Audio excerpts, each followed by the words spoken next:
Assalamualaikum warahmatullahi wabarakatuh. Salam sejahtera untuk kita semua.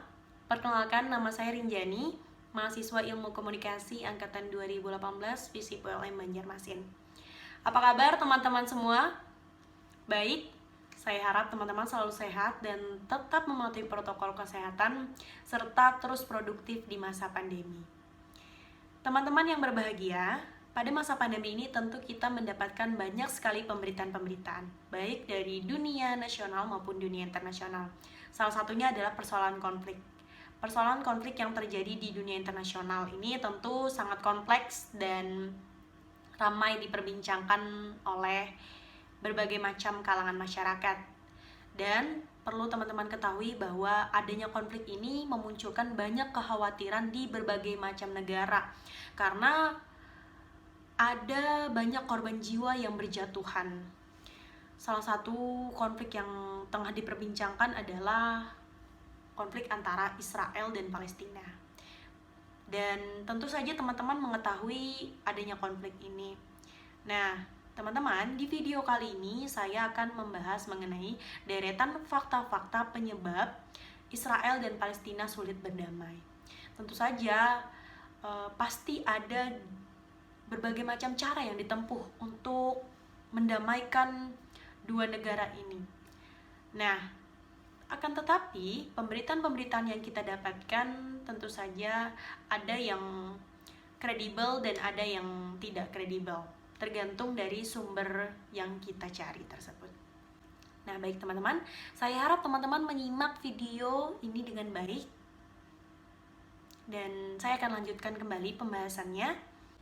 Oke, baik teman-teman semua, kita mulai pembahasan kita dari awal, yaitu mengenai masalah 100 tahun yang lalu antara Israel dan Palestina. Jadi teman-teman, Inggris mengambil alih kawan yang dikenal sebagai Palestina setelah penguasa sebagian wilayah Timur Tengah. Kesultanan Utsmaniyah kalah dalam Perang Dunia Pertama. Wilayah itu ditempati oleh bangsa minoritas Yahudi dan bangsa mayoritas Arab. Nah, selanjutnya teman-teman, antara tahun 1920-an hingga tahun 1940-an, jumlah orang Yahudi itu yang datang ke wilayah semakin bertambah, dan banyak di antara mereka itu adalah orang Yahudi yang menyelamatkan diri dari persekusi Eropa dan mencari tanah air sesudah Holocaust Perang Dunia Kedua. Kekerasan antara Yahudi dan Arab dan aksi menentang kekuasaan Inggris juga semakin meningkat. Nah, kemudian teman-teman, pada tahun 1947, PBB memutuskan wilayah Palestina dibagi menjadi dua negara. Dua negara yang terpisah dari bangsa Yahudi dan bangsa Arab. Bangsa Arab Palestina gitu. Jadi, Yerusalem ini ditetapkan sebagai kota internasional. Pengaturan itu diterima di kalangan pemimpin Yahudi, tetapi tidak bisa diterima dan ditolak oleh bangsa Arab dan kemudian tidak pernah diterapkan. Nah, selanjutnya pembahasan kita itu pembentukan Israel dan malapetaka yang terjadi.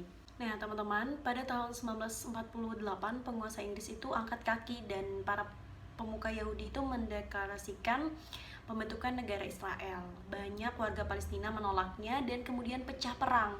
Tentara dari negara-negara Arab yang bertetangga melakukan penyerbuan, teman-teman. Nah, jadi teman-teman, pada tahun 1967 ketika peperangan itu terjadi dan berlanjut, Israel ini masih menduduki tepi barat, dan meskipun Israel sudah mundur dari Gaza, PBB tetap menganggap wilayah itu sebagai bagian dari wilayah yang diduduki oleh Israel.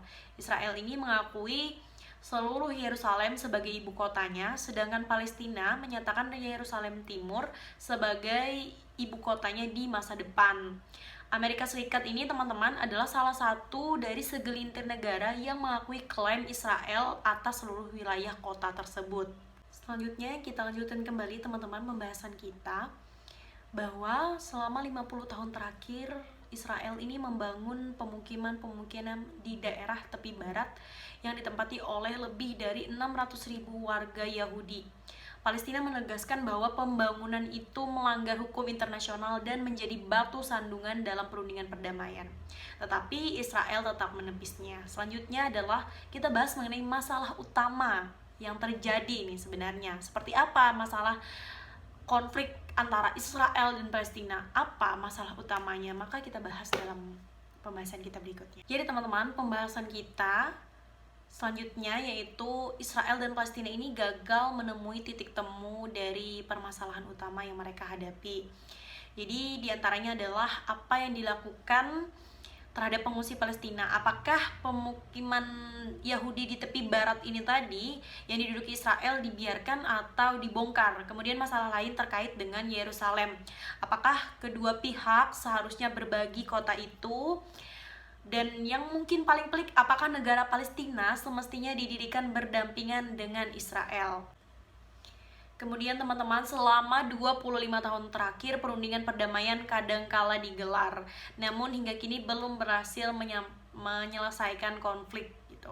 Jadi sebenarnya nih teman-teman semua, bahwa konflik antara Israel dan Palestina ini seringkali ingin mencapai titik damai, namun belum menemukan solusi satu sama lain gitu. Selanjutnya adalah prospek yang terjadi di masa depan. Jadi konflik antara Israel dan Palestina ini itu tidak dapat terselesaikan dalam waktu dekat. Namun rencana paling baru yang ditawarkan oleh Amerika Serikat ketika Donald Trump menjabat presiden ditolak oleh Palestina karena dianggap condong ke Israel dan pada akhirnya tidak pernah diterapkan. Konflik yang terjadi antara Israel dan Palestina ini cukup rumit dan tentu saja perlu adanya pengkajian yang benar-benar harus dirundingkan antara kedua belah pihak yang tengah berkonflik ini agar permasalahan-permasalahan yang terjadi dapat terselesaikan gitu. Selanjutnya adalah kita bahas mengenai fakta-fakta yang sulit terjadi atau sulit mendamaikan antara kedua belah pihak ini. Jadi teman-teman, berdasarkan video yang saya tonton di akun YouTube milik Kompas TV mengenai fakta-fakta penyelesaian konflik Israel dan Palestina yang sulit berdamai, bahwa negara di sekitar Israel dan Palestina ini tidak mampu mendamaikan semua karena hal tersebut berkaitan dengan soal eksistensi negara. Jadi sejak tahun 1947 nih teman-teman, sampai sekarang Palestina itu memakai strategi minta bantuan atau diplomasi norma. Jadi norma yang diangkat itu adalah soal anti kolonialisme. Sementara Israel itu melakukan jalur kemitraan, dan kemudian Israel juga menawarkan akses opportunity. Dan selanjutnya cuma 3 negara nih teman-teman yang tidak mempunyai hubungan diplomatik dengan Israel, yaitu Brunei, Malaysia, dan Indonesia, kita Indonesia.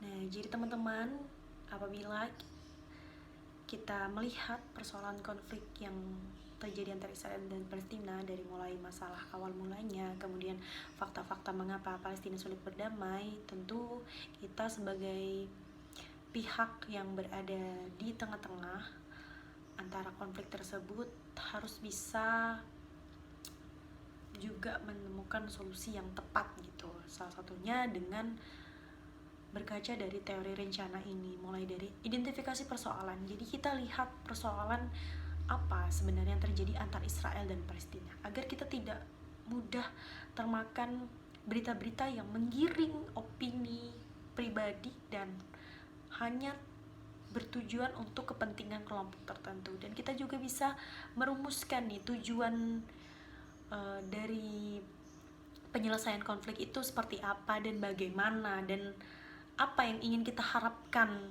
agar Palestina dan Israel ini menemukan jalan damai. Kemudian kita proyeksi keadaan di waktu mendatang. Apabila kita sudah menyusun perumusan-perumusan itu, kita harus bisa melihat ke masa mendatang, apakah hal tersebut akan mencapai titik damai yang memang valid dan itu akan abadi selamanya, atau hanya mencapai titik damai yang bersifat sementara gitu. Kemudian pencarian hipotesa yang kemungkinan terjadi. Jadi kita lihat terlebih dahulu hipotesa yang terjadi nantinya itu seperti apa, kemungkinan-kemungkinan yang akan terjadi apabila kita mengambil plan A atau plan B yang kita rencanakan untuk penyelesaian konflik di kedua belah pihak negara yang tengah berkonflik ini. Kemudian yang terakhir adalah penyusunan. Jadi dari teori rencana ini kan ada yang namanya penyusunan. Setelah kita mengidentifikasi, kemudian kita merumuskan, memproyeksi, dan melakukan pencarian dari hipotesa, kita lakukan penyusunan. Jadi penyusunan itu harus dilakukan dengan baik. Tapi teman-teman perlu diketahui bersama bahwa teori rencana ini disusun melalui tahap-tahap yang secara rapi dan secara urut ya.